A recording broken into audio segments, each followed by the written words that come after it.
Welcome to episode 220 of Your Career Podcast.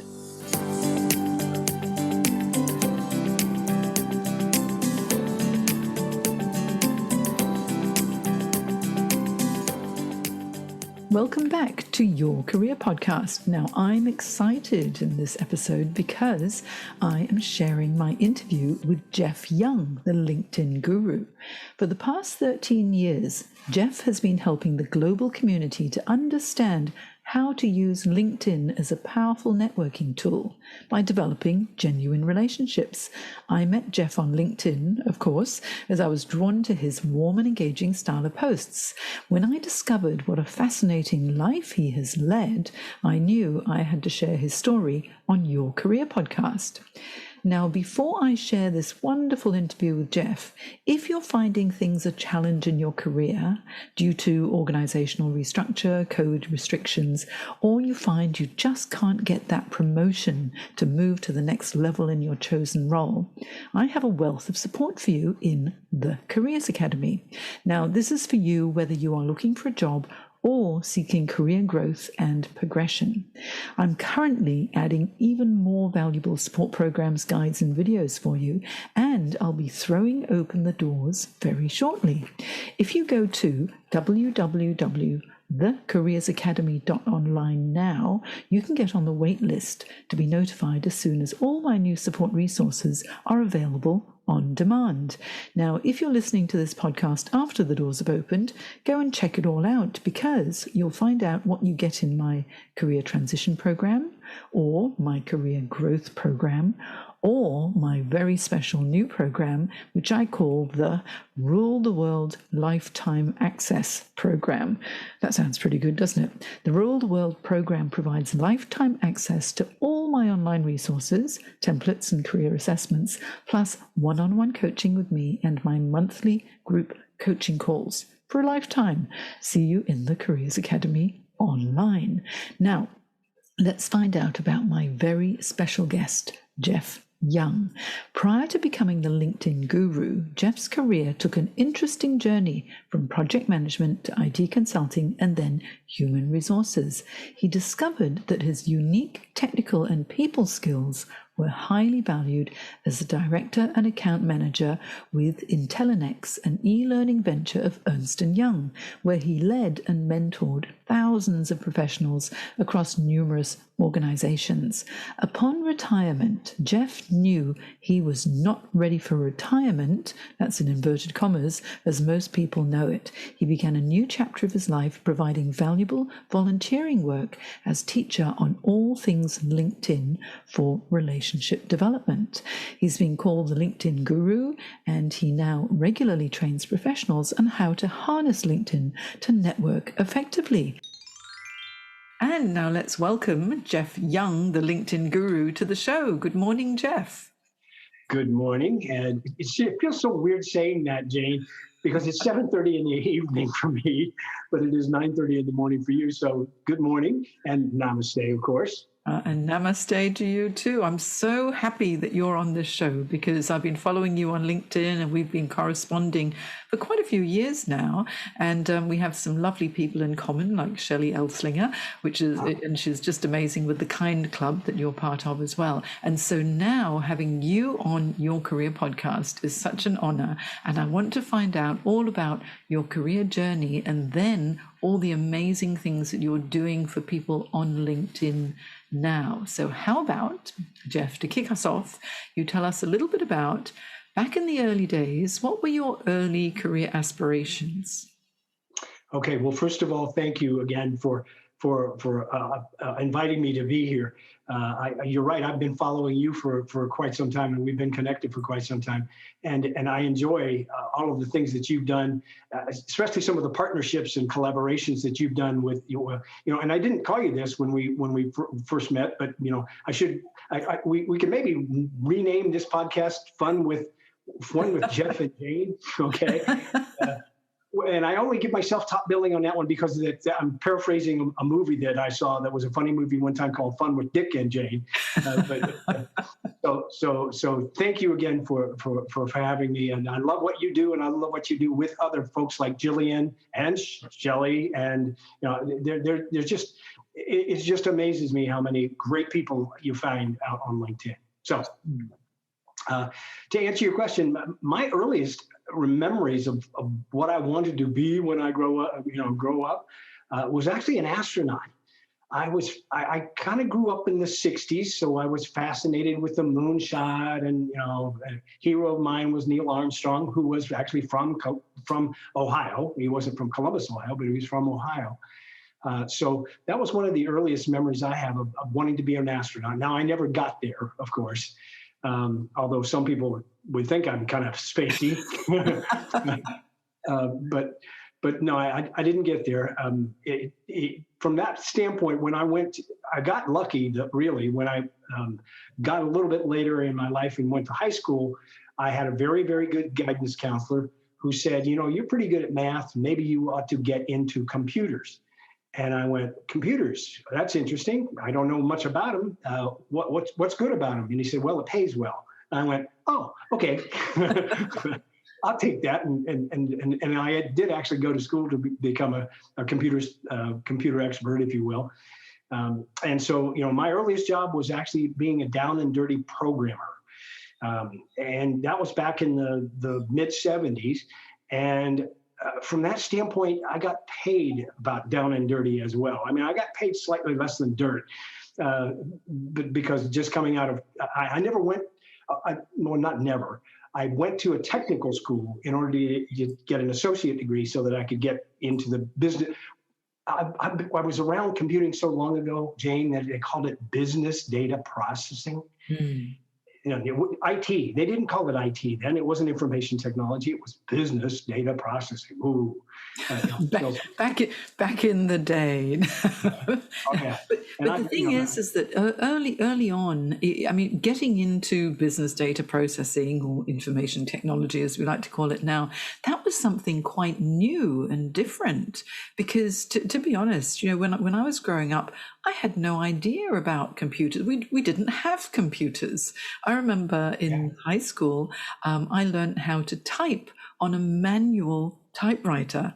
And the day when we got the IBM Selectric electric typewriter, gosh, this is really dating me, isn't it? It was so exciting. We should have a podcast where we just talk about the different technology and how that's progressed. But then, so you went into data. What did you call it? Data information processing. Business data processing. Business data processing. That's what they call it. Yeah, and I know that with your career, you in the early days you were a project manager, and then you secured a job at Ernst Young, and you were the director there doing IT management consulting before transitioning into human resources. Now that's really interesting. So tell me, how did you make those transitions? Well, okay. So first of all, starting out as a programmer, and I really enjoyed being a programmer. In the early days, you used all kinds of basic languages, and something they called ALC, assembler language code.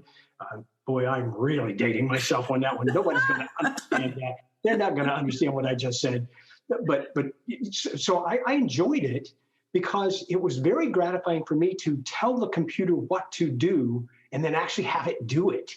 Okay, so those were the beginning processes of the start of it, and I enjoyed that piece of my career. Now, what ended up happening, and I think this happened to a lot of people, what ended up happening, if you're really good at what you do, okay, someday somebody's going to come up to you and they're going to say, you're really good at what you do, okay, how would you like to manage other people who do it as well? And I went, well, sure, that sounds like fun. I mean, I've always been the kind of person that works well as a team, in a team anyway. I'm an extrovert. I really am I pull in tandem much better than I pull alone in many instances. So I started being a project manager as well. So, and I did that before I ever got to Ernst Young. And so I started, doing that, and in learning the softer skills of things as well, right? They talk about that from the standpoint of, hard skill is technical. Okay, the soft skills are the people management kinds of skills, and understanding how to motivate people, and et cetera. So I started doing that and did project management for several years, switched jobs a few times, ended up switching jobs in the mid 80s to Ernst Young. Okay. And I didn't take a step down, but as a parallel step, I went from being a project manager to being basically a senior consultant. Okay, and it was still IT, so it was still IT. And actually, when I'd gotten downsized in '85, and someone actually suggested to me, "Would you think about working for?" At the time, it was actually called Arthur Young, because it was the Big Eight back then, which of course became the Big Six, which became the Final Four, et cetera. Yes. So they said Arthur Young, and I said, Arthur Young, isn't that an accounting firm? Okay, I don't count beans. I'm not that kind of person, right? They said, no, there's this new thing, and again, in 84 to 86, it was a new thing called management consulting, which was in essence IT consulting, computer consulting. And I said, oh, sure, I'll interview with them. That sounds like fun. So as they say, the rest is history. I spent the next 16 years with them. Okay. Now, one more significant transition here. About 9 years into my career with Ernst Young, okay, having gone from senior consultant to manager to senior manager, okay, and ultimately up to director, as you mentioned. About 9 years in, I was working for my local community IT office, community consulting office. And I got farmed out on sabbatical to the organizational development arm of the firm to help build some project management curriculum and those types of things that were related to things that I had a great deal of experience with. So I did that. And then afterwards, I decided that I had so much fun doing that what I would do is I would go to them and I would ask them, hey, how would you like to have a person who's got 9 years worth of street creds, being a consultant, help you teach consultants about how to be consultants? Because I had so much fun teaching. And they said, well, let us think about it. Okay. They wanted my expertise as a part of that process. So I switched from, the consulting piece of the practice to the internal organizational development. I never really ever worked for an HR department, but I worked with a lot of HR departments. So the organizational development of the arm, and ultimately as a director, I became responsible for all of the onboarding training that was done for the Ernst Young consulting practice. And you talk about fun. That was just the best time of my life. The variety was there because I got to work with a lot of different kinds of clients, working with all the different folks, all the thought leaders that I got to, people from all around the world, some including, as a matter of fact, Australia, who would come to the U.S. and be a part of our team, and do contract work with us. It was fabulous. I learned so much. I had so much fun. And I'll tell you what, if you ever want a challenge, try teaching a partner in a Big Eight consulting firm anything. Well, come on now. They didn't get to become partner by doing it wrong, okay? And you're about to tell them you want it to do it this way, and they're going to go, you want it to do it that way? Why? Why is that better for me? Okay, so you better have your act together and be able to tell them what it does make them better doing it that way. And, remember the old commercial about EDS and herding cats? That's it. That's how you train partners. It's so interesting listening to this journey, because you've got the technical capability and yet you've got very strong people skills, or soft skills as they used to call them. We tend to call them human skills or people skills now, yes? And having that combination is quite unusual for an IT technical professional. So I think with the combination of your technical functional capabilities, your general managerial and people leadership capabilities, that lent itself really well to be able to influence senior partners to do things the way that you would like them to do them. And really, that's quite true. Yes. Yeah, and that was the piece. I think that's why they came to me initially and asked me to do the project management, the softer skills in the first place, is because they could see in me the fact that I knew how to motivate people. And as a matter of fact, in my career with Ernst Young, one of the best compliment, this may not sound like a compliment to many people, okay, but one of the best compliments one of my mentors ever gave me is he said, you know what, you really know how to motivate people and tell them something good. Okay, he said, but the better thing is you also know when to kick them in the butt. Yeah, I think communication skills. Communication skills and that ability to influence and negotiate and turn the way that people think around is such a valuable skill as well. And so you must have really loved that part of your career. I loved the fact that that kind of thing was the primary skill that you needed in order to teach people, okay? And that is what really ended up being my why. Everybody says, oh, you need to find your why, right? And they're right, you do. But it took me 30 years of a 40-year career to find my why. Okay, and then I got to do it for the rest of my career, which was wonderful. And again, being out there, being up in front of people, teaching people, I discovered that was my why. And one of my heroes has always been a gentleman from also the kind of Midwest, although it's more like St. Louis or Point South here in the U.S. A gentleman by the name of Mark Twain. Okay, yes. And the famous quote from Mark Twain for me has always been, there are two important days in your life. The first one is the day that you were born. The second one is the day you figure out why. And if you can figure out why and then go do that for the rest of your life, you are never going to work a day in your life. I know that sounds, you've heard it all before, I'm sure. But it's so true. It's so true when you know what it is that really pulls you in a certain direction, and you know that you're fulfilling that why, or I like to call them career anchors, that true anchor that pulls you, that feels just right. It's a joy every day. I feel it because I love being a coach. I've got a new name for you, Jeff. I know you're the LinkedIn guru and that's your hashtag, but I think the teacher would be very strong, because that's I feel you're the teacher, aren't you? It's perfect, okay? Because a lot of times when I'm doing a seminar, I introduce myself as the LinkedIn guru. And I didn't call myself that. Someone else called me that in one of my classes. They said, they came up to me afterwards, shook their finger at me and said, Jeff, you are a real guru at this. And I went, ooh, guru. I love the sound of that. That really works. Well, how it really, really works is the fact that I looked guru up in the dictionary. And guess what the definition of guru is? Teacher, mentor, okay, etc. Yes, that was me. And so, I would substitute, I said, yes, hi, I'm the LinkedIn guru. Okay. Guru means teacher. And oh, by the way, I sometimes introduce myself by saying, hi, I'm a teacher. What's your superpower? Okay. which no one else can see because this is a podcast, but you can see that my brand behind me is the boy in blue with this big red S on his chest. Okay. That is my superpower. I wish for everybody to find their superpower. Everybody has one or multiples, okay? And I wish for everybody to find those, because if you can find those superpowers, you can literally fly.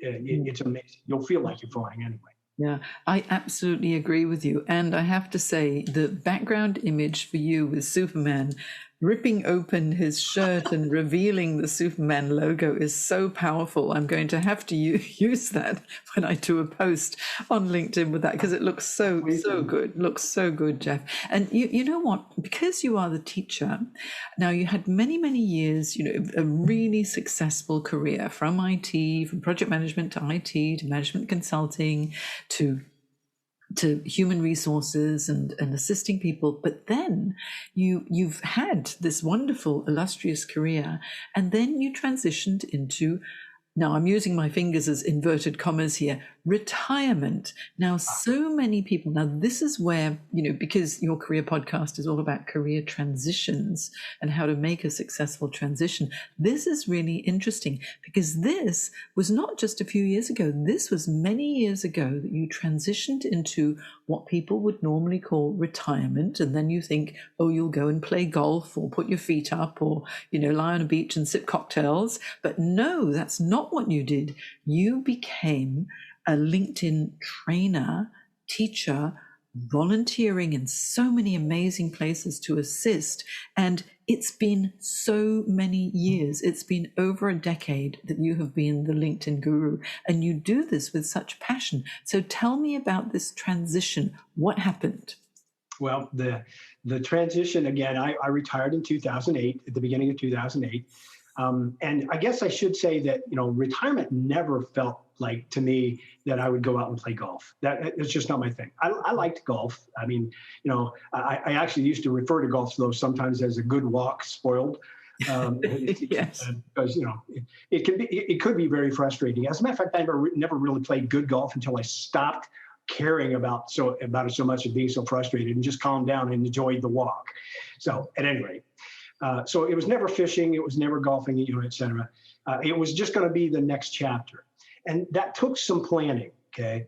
And I think people don't realize, especially, again, I realized it fairly early on in my career, again, in my 30s, that if I was going to retire when I really wanted to, I would have to here's another project management term. If I was going to retire when I wanted to, I would have to plan the work and work the plan. Okay, so then that's what I did as far as retirement is concerned as well. So I did all of that, retired in 2008 because I could, and financially and physically. I wanted to retire early, so I did. I retired at 54 years old, and one interesting point about that one too, Jane, is that when I retired at 54 years old, people would come up to me afterward. I'd introduce myself as being retired, and they say, "Oh my goodness, you're too young to be retired." Yeah, 54. You're a baby at 54. Well, okay, yeah. You look too young to be retired. Well, now that I'm 67, I go out and do my teaching, and I say I'm retired, and people go, "Oh, that's nice for you," because I look like I should be retired, but anyway, so the retirement to me was really just the next chapter. Remember, I found my why. I wanted to teach. Mm-hmm. So if I was going to retire, I was going to find something to teach, okay? And I've also always been a networker. I mean, you talk about the communication skills. One of my closest friends defines networking as the exchange of information for mutual benefit. And I totally agree with that. It's about communication. It is all about communication and getting to know one another.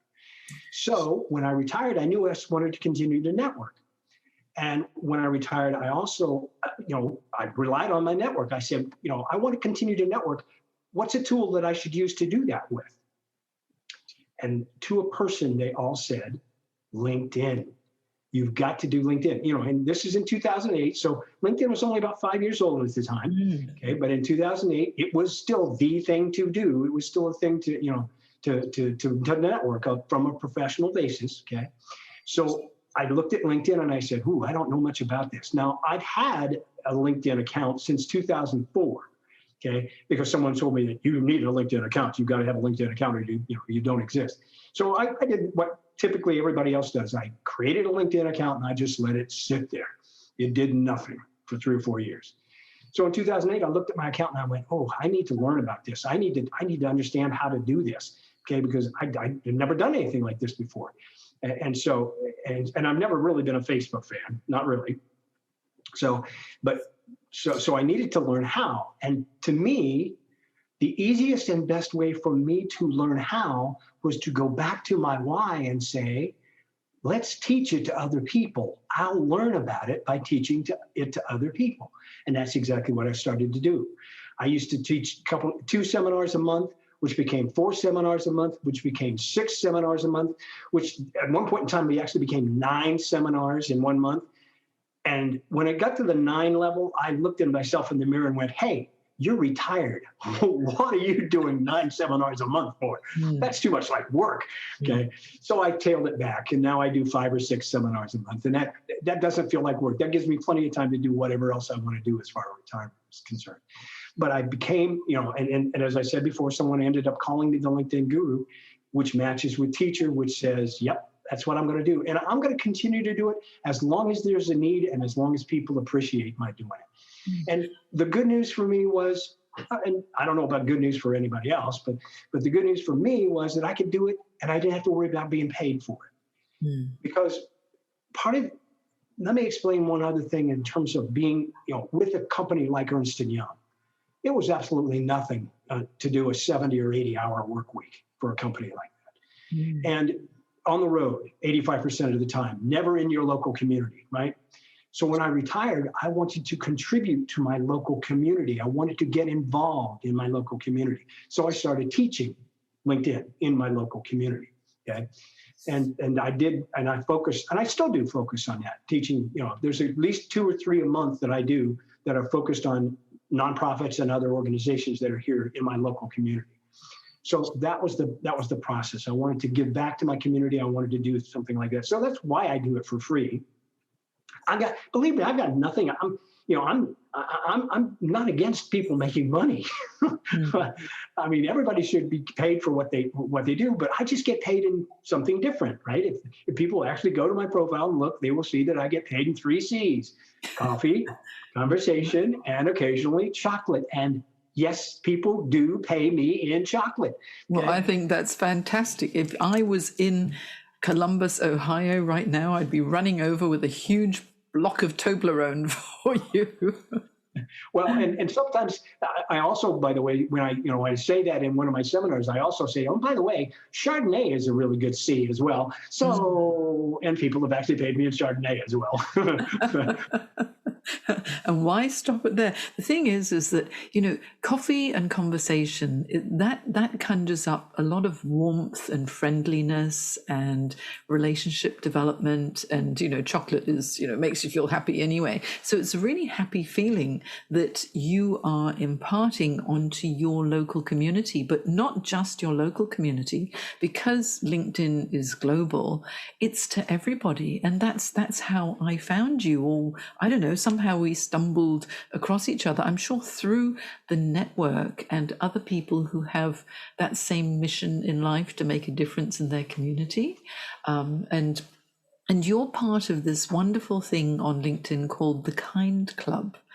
With yes. Shelley Elslinger, yes. Shelley Elslinger, and yes. that emanates. The LinkedIn Wonder Woman. Yeah, and we've got the LinkedIn Superman guru here, and the LinkedIn Wonder Woman. What can I be? Maybe I'll be Catwoman because I'm a crazy cat lady. That could be my new logo. Yes, Catwoman. Oh, I've just thought of that. So anyone who knows me knows I'm mad keen on cats. So I actually might think about that and send that off to you, both you and Shelley, to approve my new logo.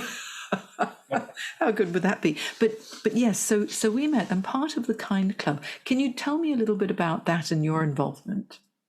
Well, Shelley created the Kind Club in about January of, I think, 2019. And Shelley and I have known each other long before that. And honestly, here we are back at LinkedIn again, okay? Shelley and I have never actually met face to face. But this is the way that relationships can get built. This is the human factor of LinkedIn. Shelley is about 8 hours away from me because she's in Toronto and I'm in Columbus, Ohio. But we got to be really, really good friends. We talk practically 2 or 3 times a week. We have matching T-shirts, like I said. It was just a thing, okay? And I've ended up calling Shelley my sister from another mister because she's the sister that I never had. I never actually had a sister. And forming the Kind Club she is so based in kindness and reciprocity, and it just fits her to a T. So I was one of the first that grabbed nobody's going to be able to see this, but grabbed one of the armbands and said, I need one of those. I'm going to support whatever you do here because I love what you do here. Okay? Yeah, I have one of those too. It's very exciting when it arrived in the post.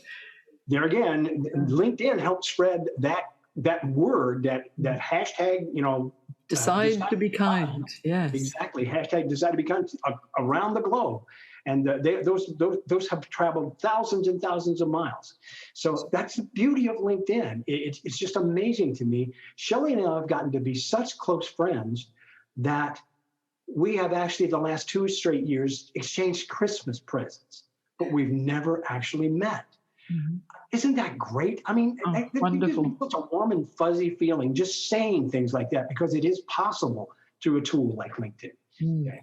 And you know what's so wonderful as well is because of technology, and your roots are based within technology as well.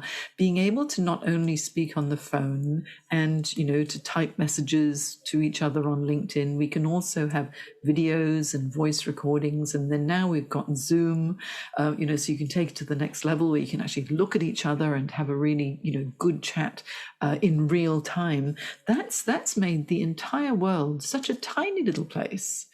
Yes, and it doesn't matter as long as our time zones are in the right zone, and I'm not sleeping or you're not sleeping when the other one is awake. Then we can really link up and get to know each other very well. Oh, I mean, I have daily conversations with you and other folks in Australia all the time. Usually, that daily conversation is through DMs because I'm asleep when you're typing and you're asleep when I'm typing.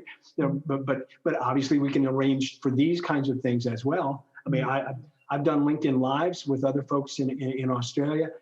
When it's 5 p.m. my time, it's a lot earlier for them there because it's the next morning. But and that's kind of a challenge. You guys are always ahead of me.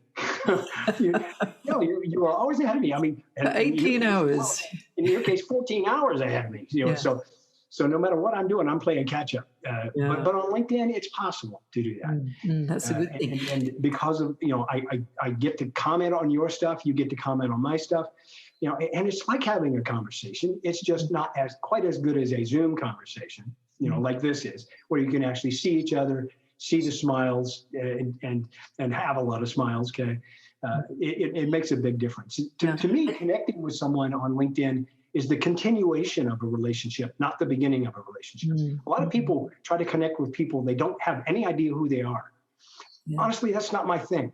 My thing is finding out about someone enough that I'm interested in them, then connecting with them and starting to build the relationship. Which is why, by the way, one of my best practices on LinkedIn is that once you connect with someone, the very next thing that you should try to do is say, "Hi, thank you for connecting with me. Let's actually meet up and talk." Okay. Let's start the communication. And if it's a person here, I'm going to want to go out and let's go have coffee. Okay. Well, now we will anyway, since we're coming out of the COVID times. That wasn't even possible before. But the backup to that is always a Zoom call. I offer a Zoom call across the time zones. I'm sure that you can look back at when we connected. You can see that message in our DMs somewhere that said, "Hey, if we can arrange this, a schedule that something that matches across the time zones, let's Zoom." Okay. And we did. I 100% agree about the authenticity of connections on LinkedIn, because I won't connect with everybody. I get too many automated requests, or else someone reaches out because they want to sell something. And that's not the way that I like to use LinkedIn. What I want to do is to be able to assist people. If I'm going to reach out, it's for a very good reason. There's something, either I'd be able to help them, or I need assistance as well, or we share the same values, or there's just something that it's like, if I met you face to face, I think we'd be friends. That's the important thing for me on LinkedIn, because it's all about relationship development. And I have to say, I don't know if other people do this, but sometimes if I've connected with someone and then the very next message is, "Oh, buy my stuff," I'll disconnect right away, because I think, "Oh, come on, give me a break. This is not the platform to do this sell. You can educate people about what you do, and then if they're interested, they'll come to you anyway. You don't have to say, do this. And especially when it comes to private messages, because I find that's almost like spam. Absolutely. If you're out there and showing what you offer, then people are going to gravitate toward you. They really are. It just happens naturally. And honestly, I get it. Okay. Yes. LinkedIn is a place where you can find prospects and you can sell, okay, through the social aspect of selling, which is building relationships first. I saw a graphic one time that actually it was just 2 blocks, okay? Social here on the left, selling over here on the right, okay? The social block was about 5 times as tall as the selling block, okay? That's the emphasis on social, the result being selling, okay? That's the idea. If you do that the proper way, I think it will work every time. And that, I think people treat it as a numbers game. I've really never treated LinkedIn as a numbers game either. Sure, it is great to have some nice numbers. It is great to see people, the view count go up when you put something out there, okay? But you know what? That didn't happen overnight.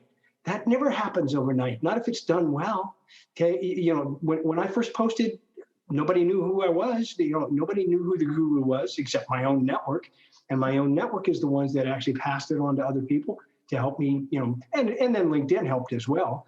LinkedIn gave me the option of putting a follow button on my profile as opposed to a connect button. And that was just a way of me expressing my preference. Follow me first, we'll talk, and then we'll connect.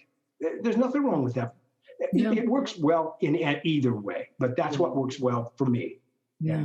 With being the LinkedIn guru, Jeff, what would you say if someone was struggling on LinkedIn and you would give them advice, as you do, because on your newsletters, I mean, they're fantastic because you always impart so much wonderful advice. And so if someone was struggling on LinkedIn, what are the top 3 tips you would provide to them? Well, let's do it in what I really have done this for a long, long period of time. When I first developed what I wanted to say about LinkedIn, I broke it down into kind of 3 categories of things. And I called them my 3 Ps, okay? So if you're struggling, the first thing that you need to concentrate on is your profile. That's your story. That's what's going to get you found, because if it's got the right keywords on it, it's got the right story out there for it, that will help you get your name out there, get you found, and begin the process, if you will. And by the way, your profile's never done. So, again, I've been on LinkedIn since May of 2004. My profile's still not complete, okay? First of all, because LinkedIn keeps changing stuff and I can add new stuff to it, okay, which is nice. But also because of the fact that because your life is always changing, your profile will be always changing. And your career changes as well. Absolutely. Circumstances change constantly. So the first P is profile. Get your story together, okay? The second P is people. You've got to find those people that you want to network with. And normally I say that, you know what?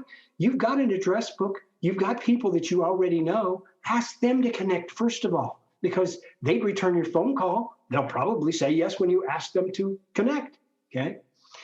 And then the third one is, you can have the best looking profile. You can have the biggest network in the world, okay? But unless you do the third P, nothing really ever happens. The third P, the first P is profile, the second P is people, the third P is participate. And there is a reason why that third P is the only verb. It denotes action. You have to actually do something on LinkedIn, which means either participate by putting your own content out there, or go out there and comment and interact with other people's content. And that is a part of participation as well. And that will then allow you to, again, tell your story, because if you're offering someone, your 2 cents worth as a comment, you can put in the fact that, hey, I grew up being an IT geek, okay? So I can relate to this question. Those kinds of things are always possible on LinkedIn. And I talk to so many people that I'm not connected with every single day. I mean, I probably talk with more people I'm not connected with than the people that I am connected with on LinkedIn, because of the interaction of those things. And the neat part about it is my network helps me out, because if they comment on one of the posts, it has a chance of showing up for me to see it, right? So, and machine, as far as LinkedIn is concerned, I just comment on the stuff I really want to see more of and continue to do that. And then LinkedIn keeps feeding me. It's kind of like Pandora for professionals. Pandora being the music app. Yes, yes, Thumbs that's up, right. thumbs down. Well, okay, well, it's got to be more than just thumbs up and thumbs down. But if you comment on enough stuff that is what you're interested in seeing, LinkedIn will actually feed it to you. You know, your 3Ps are valuable because so many people, they concentrate on the first two.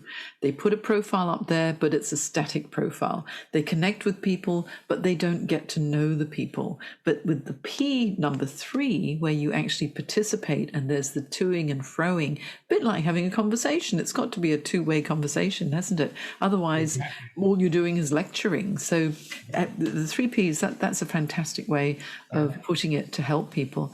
And, That's right. and Jeff, you know, there is so much value and wisdom that comes from you with regard to LinkedIn, because you've been doing this now for so many years. And we both now have a newsletter on LinkedIn, which is a fantastic feature because it enables content creators such as you and myself to be able to share what we're really passionate about.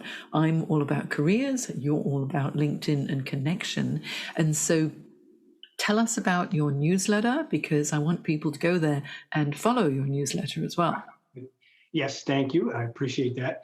I'm subscribed to probably 15 to 20 different newsletters, including yours, because I want to see these. And again, variety is the spice of life. I don't have to be talking about LinkedIn or reading about LinkedIn all day long. Okay, it gives me a good break to talk to someone else who again shares a background, like you do with me in terms of HR and the career development and coaching, and by the way, a teacher is just a different kind of coach. Okay. I mean, coaching and teaching are two different things. I do understand that by all my other coaching friends. Okay. So I realize the difference. But my newsletter is about LinkedIn tips. My newsletter is about being effective on LinkedIn.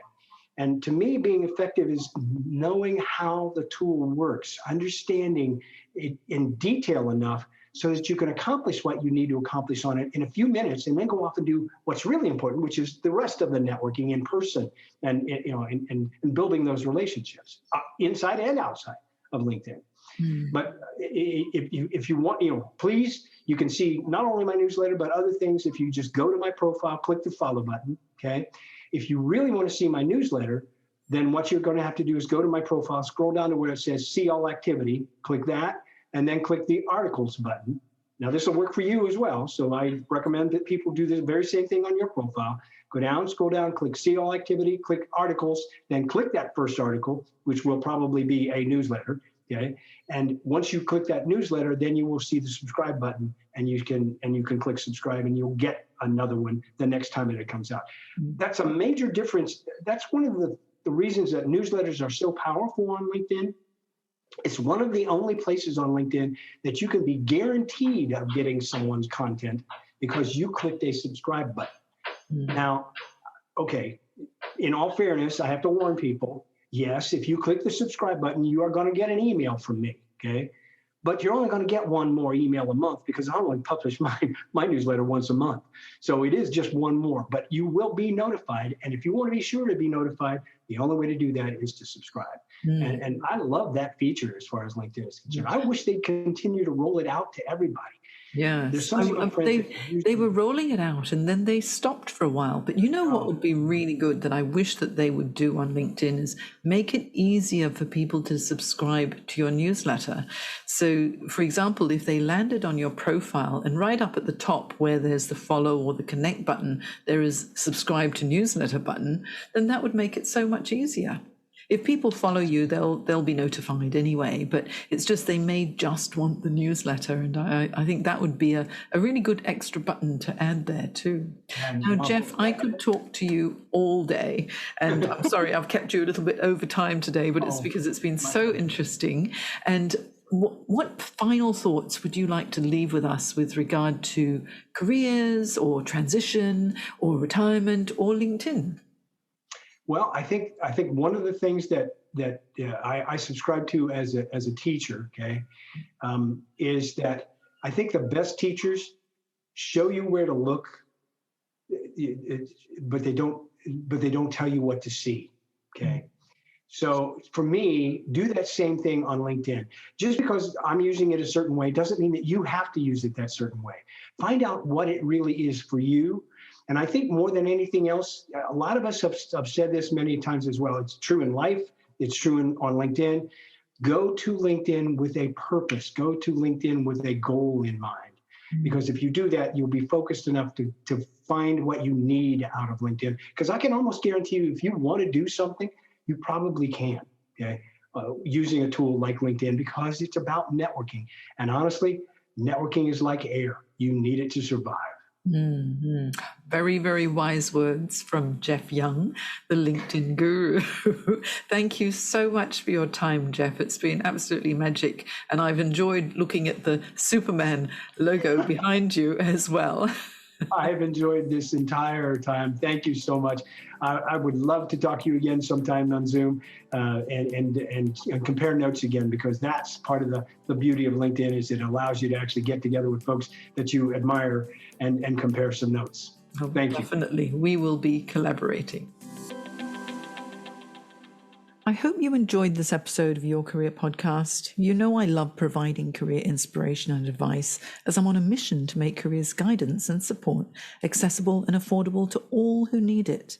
If you like this support, please buy me a coffee. I love a skinny cappuccino, and you can do so by going to buymeacoffee.com/Jane Career Coach.